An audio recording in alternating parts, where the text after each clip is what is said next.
My family planned a 2-week vacation at our lake house, and left my wife off the guest list. After years of exclusion, I was done. I sold my share of the house, walked away, and built something new. It came on a Thursday afternoon.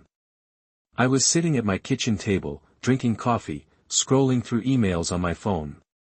The usual stuff, work updates, spam, a coupon for a pizza place I'd never been to.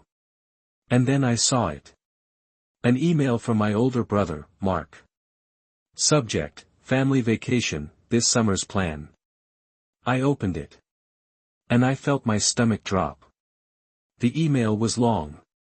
Detailed. He had planned out the entire summer vacation, 2 weeks at our family's lake house, the one our grandparents had bought 50 years ago. He had assigned rooms, planned meals, organized activities. He had listed everyone who was invited. Everyone except my wife. My wife. Elena. The woman I had married 7 months ago. The woman who had become my everything. The woman my family had been excluding from almost everything since the day I first brought her home. I read the email 3 times. Looking for her name. Looking for any mention of her. Looking for some sign that this was a mistake. It wasn't a mistake. Mark had included his wife, his kids, my parents, my sister and her husband, even my aunt and uncle from out of state. 3 generations. 15 people. And not one mention of Elena. I set my phone down. I stared at the wall. And I felt something I hadn't felt in a long time. The cold, familiar feeling of being the one who didn't matter. This wasn't the first time. Not by a long shot. This was just the first time they had been so obvious about it.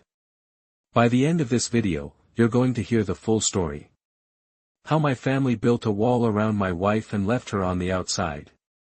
How I watched them exclude her from holidays, from dinners, from the family I thought I belonged to. How I finally realized that the vacation home wasn't just a house, it was a symbol of everything they had taken from me. And what I did when I decided that enough was enough. Let me start at the beginning. My name is Daniel, I'm 34 years old. My family has owned a lake house in northern Michigan for over 50 years. My grandparents bought it when my dad was a kid, a small cabin on a quiet lake, with a dock and a rowboat and a porch where you could sit and watch the sun set over the water. My grandparents are gone now. They passed years ago, within a year of each other. But they left the lake house to my parents, with the understanding that it would stay in the family. A place for everyone to gather. A place where memories were made. And we did gather. Every summer, for as long as I can remember, the whole family would spend 2 weeks at the lake house. My parents. My older brother Mark and his family. My younger sister Rachel and her family. And me. It was our tradition. Our touchstone.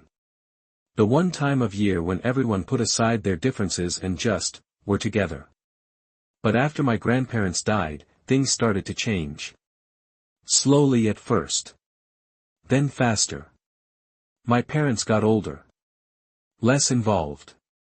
My brother Mark, the eldest, started taking over the planning. He decided who came. He decided who stayed where. He decided the rules. And somewhere along the way, I stopped being an equal and started being an outsider. I met Elena 3 years ago. She was a graphic designer, working for a small firm downtown. We met at a coffee shop, she was reading a book I loved, and I couldn't help myself. That book changed my life, I said. She looked up at me. Her eyes were the color of honey. It changed mine too. We talked for an hour. Then 2. Then 3. By the time we left, I had her number. By the end of the week, I was in love. Elena is from Venezuela. She moved to the United States when she was 19, alone, with nothing but a suitcase and a dream. She worked her way through college. She learned English by watching American movies and reading American books. She built a life from scratch. She is kind. She is funny. She is the most generous person I have ever met. She volunteers at a food bank on weekends. She sends money to her family back home. She makes friends everywhere she goes.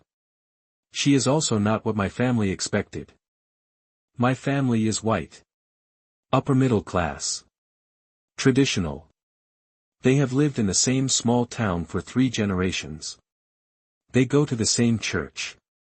They vote for the same party. They have the same opinions about everything. And Elena is different. Not just in the obvious ways, her accent, her skin color, her last name. But in the way she sees the world. The way she questions things. The way she refuses to pretend that everything is fine when it's not. My family didn't know what to do with her. So they just didn't include her. The first time my family excluded Elena, I told myself it was an accident. We had been dating for about 6 months. It was Thanksgiving. My mother called to ask about our plans. Just you, dear, she asked. Or are you bringing someone? I'm bringing Elena. My girlfriend. You've met her. There was a pause. Oh. Yes. Of course. Well, we've already set the table. I'm not sure we have room. My parents' dining table seats 12. There were going to be 8 people at Thanksgiving dinner. There was plenty of room. We can squeeze her in, I said. Another pause. I suppose we can manage. That Thanksgiving was awkward. My family was polite but distant. They asked Elena questions about her job, her family, her life, but their eyes glazed over when she answered. They didn't include her in conversations. They didn't laugh at her jokes. They didn't treat her like one of them. I told myself they just needed time. New people are hard. It takes a while to warm up. But they never warmed up. Not really. Elena and I got married 7 months ago. It was a small ceremony, just the 2 of us and a few close friends. Elena's family couldn't afford to fly in from Venezuela. My family chose not to come. I invited them. Of course I invited them. I sent formal invitations to my parents, my siblings, their spouses, their children. I called each of them personally, asking them to come. My mom said she didn't feel up to traveling. My dad said he had a conflict at work. Mark said his kids had a soccer tournament. Rachel said she already had plans that weekend. Excuses. All of them. So Elena and I got married without them.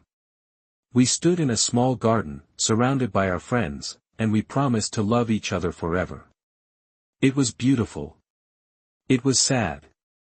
It was everything. After the ceremony, I called my mom. We got married, I said. Oh, she said. Well, congratulations. That was it. No excitement. No joy. Just a hollow word that meant nothing. I hung up the phone and cried. Not because I was surprised, I had stopped being surprised by my family a long time ago. But because it hurt. It still hurt. It would always hurt. The wedding wasn't an isolated incident. It was part of a pattern. A pattern that had been building for years. Christmas dinners where Elena was seated at the kids' table, even though she was 32 years old, while my brother's wife sat with the adults.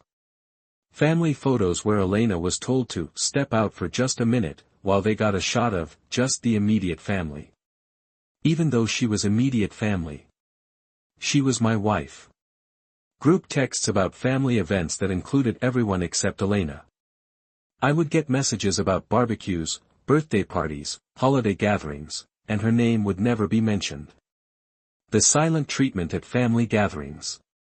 The way conversations would stop when she walked into the room. The way people would look at her like she didn't belong. I tried to talk to my family about it.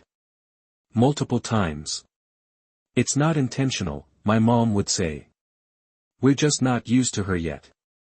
She's very different my dad would say. It takes time. You're being too sensitive, Mark would say. No one is excluding anyone. But they were.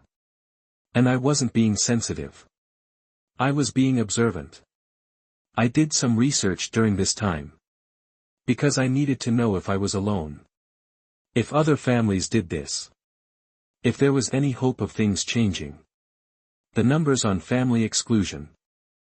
About 25% of people report being excluded by their in-laws at some point in their marriage. Among couples where one partner is from a different cultural or ethnic background, that number rises to nearly 40%. The most common forms of exclusion include, not being invited to family gatherings, 65%, being left out of family communications, 58%, and being treated differently than other in-laws, 52%. The impact on marriages. Couples who experience family exclusion are 2.5 times more likely to report marital dissatisfaction. About 30% of couples who experience significant in-law exclusion eventually cut ties with their family of origin. The stress of family exclusion can lead to anxiety, depression, and physical health problems. Why families exclude? Fear of change, new people disrupt old dynamics. Loyalty conflicts, family members may feel they have to choose sides. Unconscious bias, sometimes it's not intentional, it's just habit. Control, exclusion is a way of maintaining power. I wasn't imagining it. I wasn't being dramatic. This was real. And it was hurting my wife. The email about the lake house was the breaking point. Not because it was the worst thing they had done, it wasn't. But because it was the most obvious. The most blatant. The most impossible to explain away. They had planned a 2-week family vacation. They had assigned rooms. They had made a guest list. And they had left out my wife. Not me. They included me. I was on the list. But Elena wasn't. I showed Elena the email. She read it quietly. Her face didn't change. She had stopped being surprised by my family a long time ago. Well, she said. That's not surprising. We're not going, I said. What? We're not going. If you're not invited, I'm not going. Daniel, you don't have to do that. Your family is important to you. The lake house is important to you. I don't want to be the reason you miss it. You're not the reason. They are.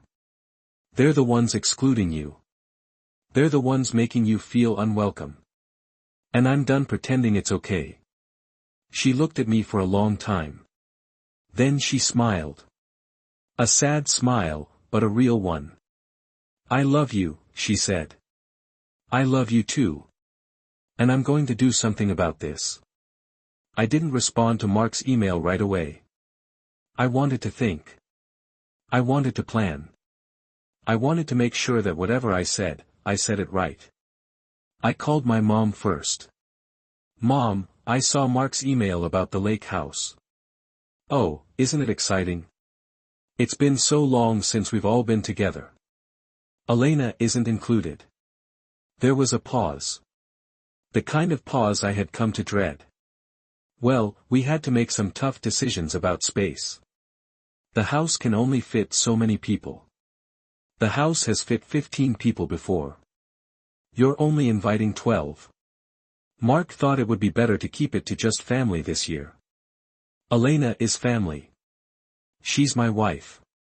I know, dear. But you know what I mean. Immediate family. My hand was shaking. I took a breath. Mom, Elena is my immediate family. She's closer to me than anyone else in this world. If she's not welcome, I'm not welcome. Don't be dramatic, Daniel. Of course you're welcome. Then she's welcome too. Another pause. I'll talk to your father. We'll figure something out. She didn't figure something out. None of them did. Let me tell you more about the lake house. Because I think it matters. My grandparents bought it in 1972. It was nothing special, a two-bedroom cabin with a leaky roof and a dock that was falling apart. But my grandfather fell in love with it. He spent every weekend for 5 years fixing it up. New roof. New porch. New dock. He built it with his own hands. My grandmother planted a garden. Roses, mostly, her favorite. She would sit on the porch in the evenings, watching the sun set over the water, holding my grandfather's hand. After they passed, my parents inherited the house. But they didn't love it the way my grandparents did. They didn't put in the work. They didn't sit on the porch. They just kept it. Because it was theirs. Mark took over the maintenance a few years ago. He fixed the roof again. He replaced the dock. He painted the porch. He acted like he was the one who had built it, not my grandfather. And somewhere along the way, he started acting like he owned it. Like he got to decide who was family and who wasn't. 2 days after the email, Mark called me. "Hey, little brother. Mom said you were upset about the lake house." "I'm not upset. I'm disappointed. Look, we had to make some tough calls. There's only so much space. Elena can sleep in the same room as me. That's one bed. It's not taking space from anyone. It's not just about beds. It's about the dynamic. Your wife she's different. She doesn't fit in." "Different how?" "Come on, Daniel. You know what I mean. She's not from here. She doesn't understand our traditions. She makes things awkward. She makes things awkward.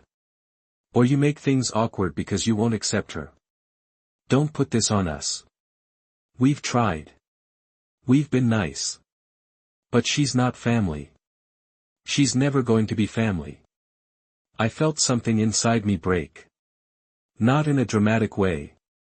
In a quiet, final way. "Then I'm not family either." "What are you talking about?"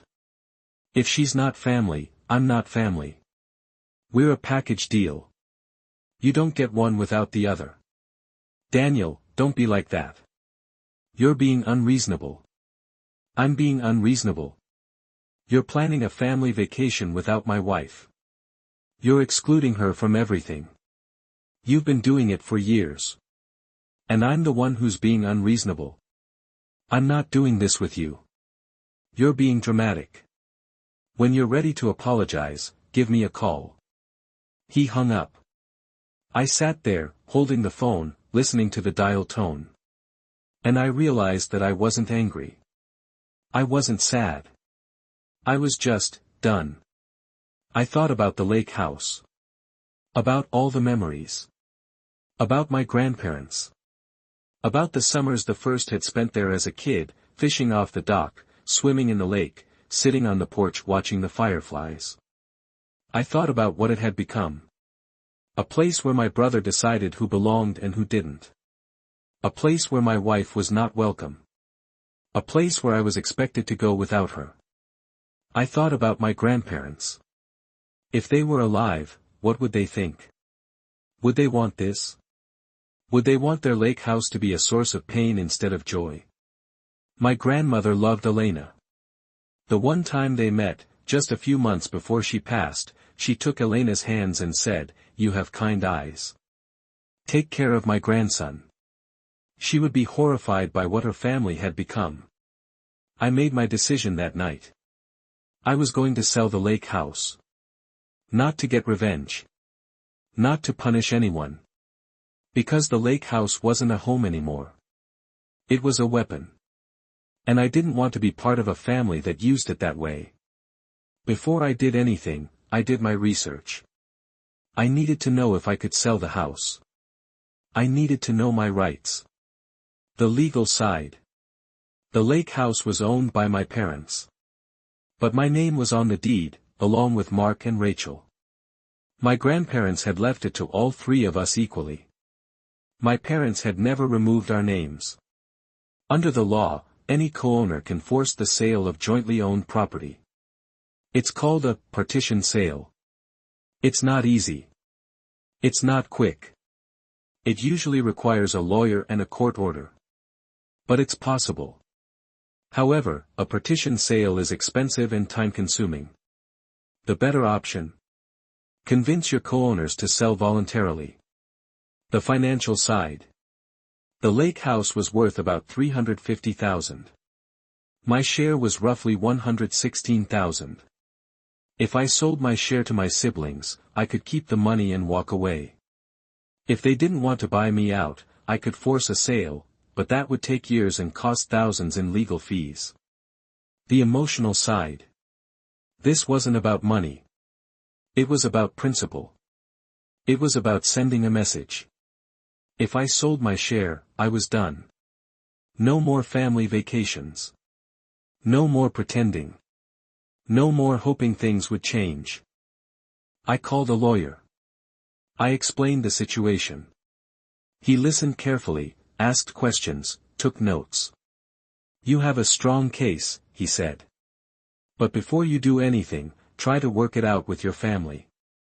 Lawsuits are expensive. And they destroy relationships.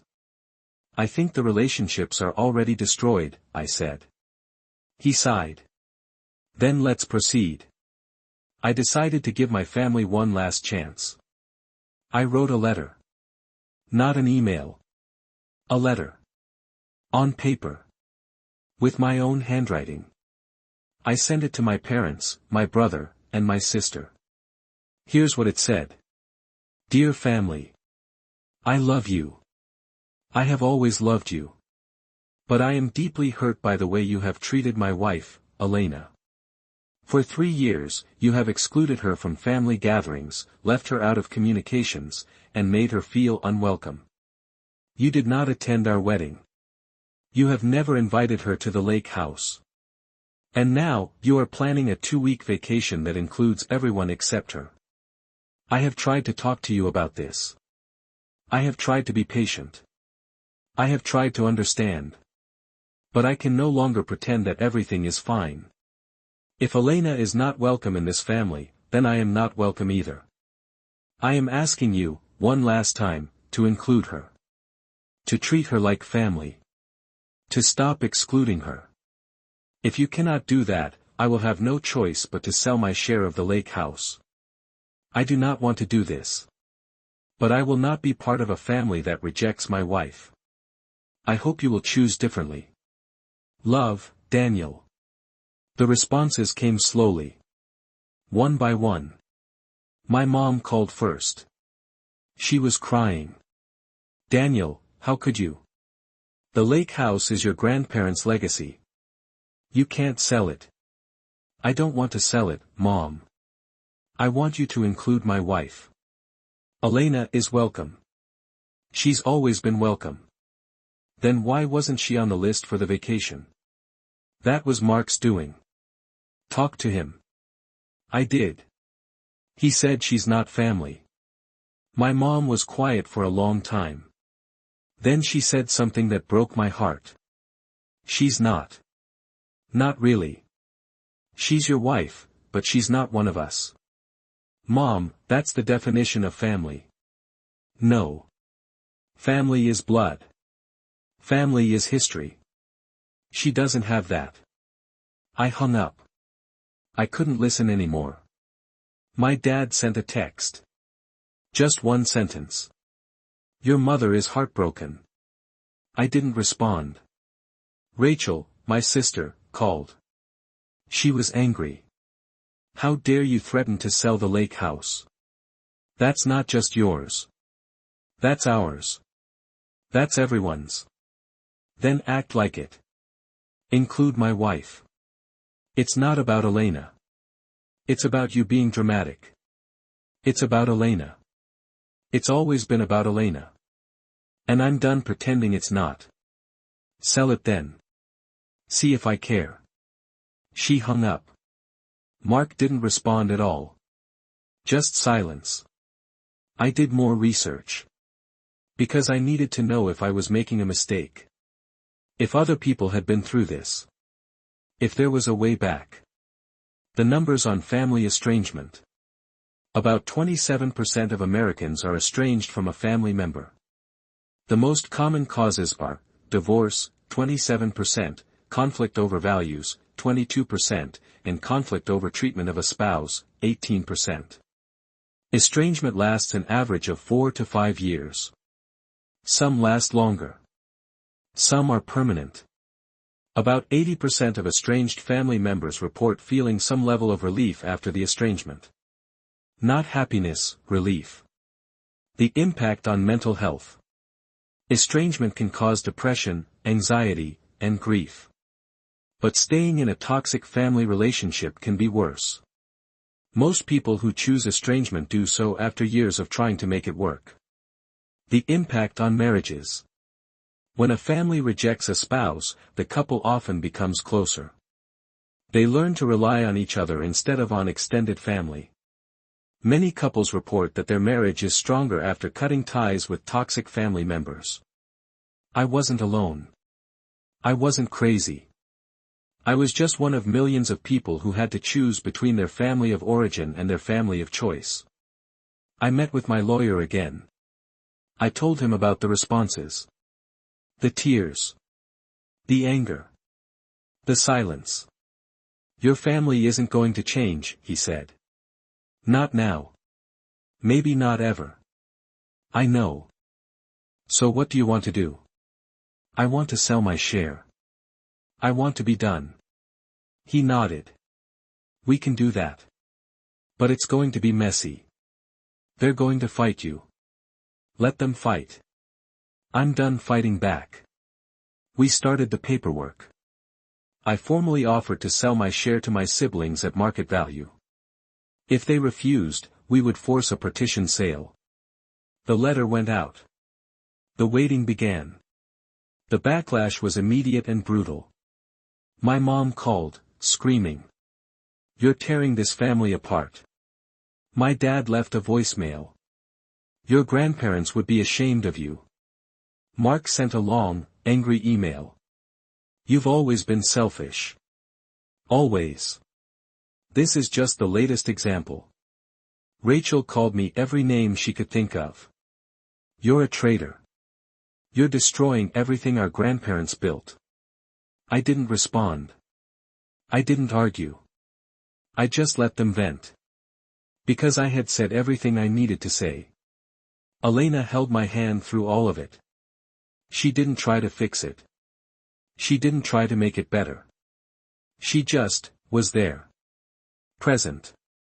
Solid. Loving. This is hard, she said one night. It is. Are you sure you want to do this? I'm sure. Then I'm with you. In the end, my siblings decided to buy me out. They didn't want to. They fought it. They delayed. They made threats. But in the end, they paid. $116,000. My share of the lake house. I took the money. I put it in the bank. And I walked away. The lake house is still there. My family still goes there.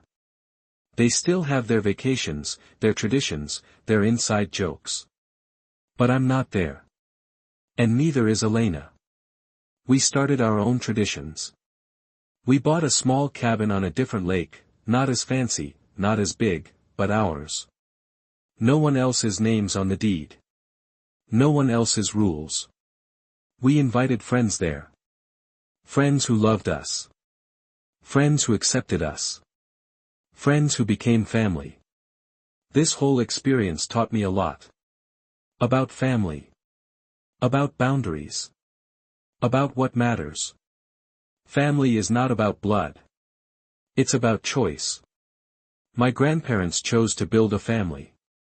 They chose to love each other, to create traditions, to pass something down to their children.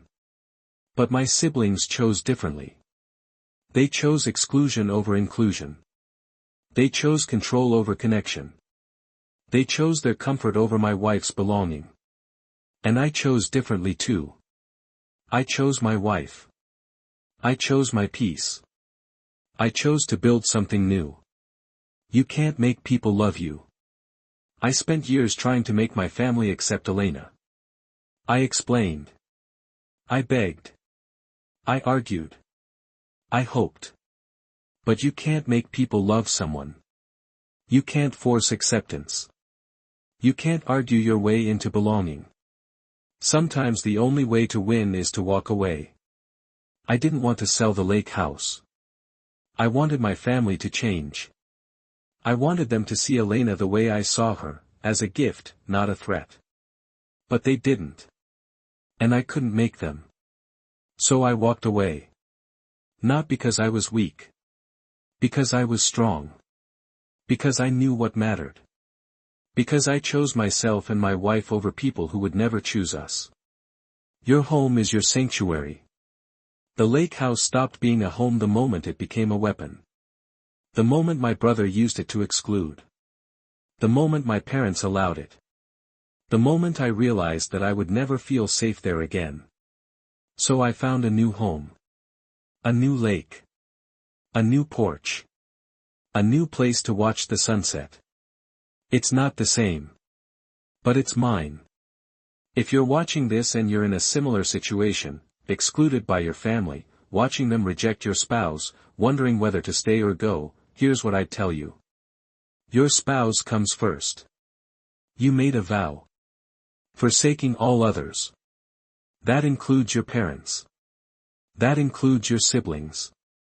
That includes anyone who doesn't respect your marriage. You can't change people who don't want to change. I spent years trying to convince my family to accept Elena. It didn't work. It never would have worked. Because they didn't want to change. It's okay to grieve. Losing family is hard. Even when they're toxic. Even when they've hurt you. You're allowed to be sad. You're allowed to miss them. You're allowed to wish things were different. Build your own family. Find people who love you. Who accept you. Who show up for you. They don't have to be blood. They just have to be there.